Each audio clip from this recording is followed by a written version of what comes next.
Hi, this is Beth Azor, and this is my podcast, I Own a Shopping Center, Now What? So today I want to speak to you all about food halls. For some reason, it seems to be the tenant of choice when you have 5 to 10,000 or larger square foot boxes in the properties that you are either looking to buy or that you have recently bought. And I am here to tell you very adamantly, stop, don't do it. We probably have 300 food halls around the country, maybe more. We should have less than 50. It is not the be-all, end-all answer to a 5 or 10,000 square foot vacancy. Why is that? First of all, it's extremely expensive. The landlord has to go in, unless you hire a food hall operator who has a significant balance sheet, the landlord is typically the one that builds out the food hall. So that means that you are building out 20 stalls, more or less. Maybe it's 10, maybe it's 30, but it's multiple stalls.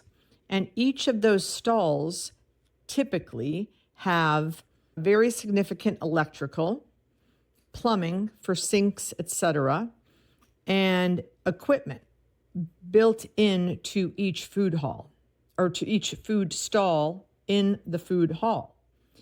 On top of that, who is the tenant that decides that they want to go in the food hall?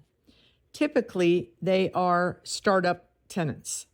So on one end, you are investing a crap ton of money building out 10 to 20 little food stalls.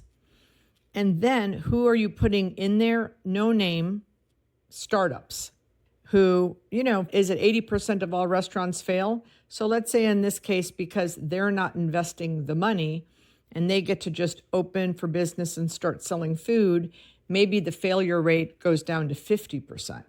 But still, you're investing to build out 10 to 20 food stalls. You're putting in 20 local operators that maybe have never run a business before. You have a 50% turnover rate. A lot of times what food hall operators tell me is they have to go in and do more work and put in more investment after the food hall operator moves out for whatever reason, I'm not sure. And it's this constant churn of operators investing. And many times these food halls are built in areas that don't have significant traffic. The food halls that work, for example, there's obviously a couple in New York City. There's this one in Nashville. I'm hearing there's one in Tampa I'm going to go see pretty soon. For those of you that are on Twitter, I did a Twitter post about this last week, and boy, oh boy, it was interesting. The people that were arguing, sharing with me the food halls in their markets that are doing well, which is great. And I'm keeping a list, and I'm probably going to do a follow-up tweet and then also do something on LinkedIn that here are the top 20 in the country. And I'm going to say, if you want to do one, go visit these 20, meet the operators, find out their tricks and why it works. But most likely the number one reason it works, like in the one in Nashville, which I've been in, and then there's one in LA that I've been in, both are successful. The LA one is in a very popular mall, very highly trafficked mall, and has a movie theater right above it, above the food hall. The one in Nashville is on the main street with all the honky-tonk saloons, etc., so very high tourist destination. I have people calling me, telling me they're going to open one in an ancillary market in their state that does not have significant amounts of traffic. And that's what I'm calling your attention to. It just doesn't work unless you have significant traffic going to it. Especially, hopefully you've got a tourist component. And the Nashville one, my guess is the Tampa one, and certainly the New York ones have those. I've heard there's some in San Diego that are working. I think I heard Boulder, Colorado. Like I said, I'm going to take my Twitter feed. I'm going to create a list, and I'm going to do further posting on this. But if you have a shopping center in a market with 100,000 people and you have an empty Dollar Tree or Walgreens, it's not a great place to do a food hall. Please don't do it.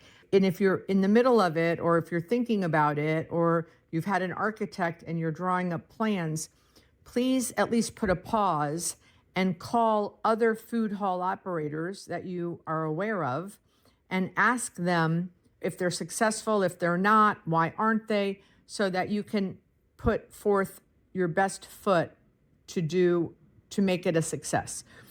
I have friends in both Birmingham, Alabama, and Miami Beach, South Beach. These are dear friends. Both had done food halls, both failed food halls. We have a food hall in Miami that was attached to our train system. We had a food and beverage broker. He just redid the food hall. I'm not sure what was there before, but he just brought in a bunch of new tenants. I think they invested a bunch of new money. And I had a networking event there last week, dead. Like, there's absolutely no way in 6 months, unless they start having events every night of the week, do I think that this food hall is going to make it. And they just sunk a bunch of new money in this. So this is my hot take on food halls. If you want some differing thoughts, definitely go to Twitter and check out my post of last week, because you've got people definitely arguing with me. But a lot of people on the Twitter post agreed with me. I mean, people were like saying, shout it louder.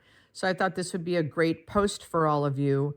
The food hall is not your answer unless you tell me you've got 1 million people running through your shopping center every day, and that you have the capital that you want to invest and continue to invest on these pop-up food and beverage operators. A lot of them, are food truck guys that want to try a bricks and mortar, and why not if the landlord's footing the whole bill on the build-out.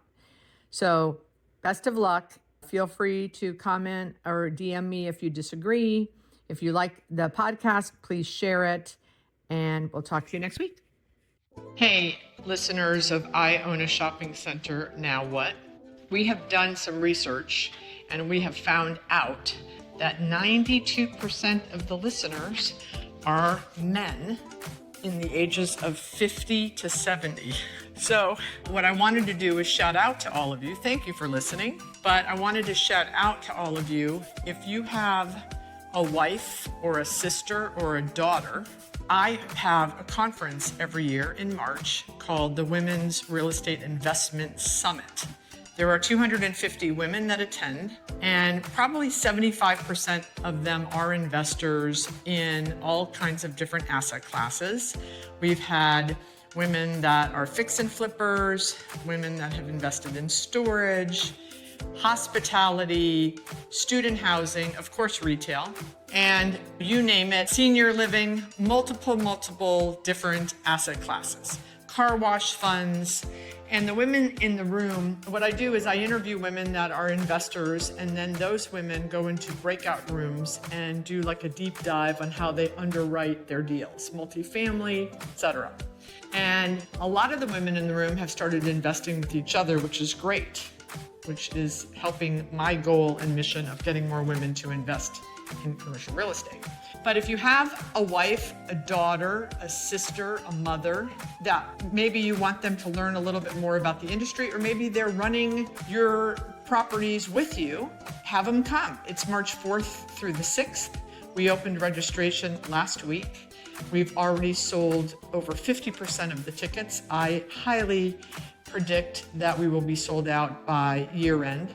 Maybe this would be a great holiday present for the woman in your life. So think about it. You can find out all of the information on bethazor.com. Just scroll down to the summit and you can read all about it there. It is life-changing for the women who attend. At least that's what all the testimonials tell me. And this will be our 6th year. So we've really honed it in and figured it out. So would love to see the ladies in your lives come and meet me and talk about real estate investing. Ciao.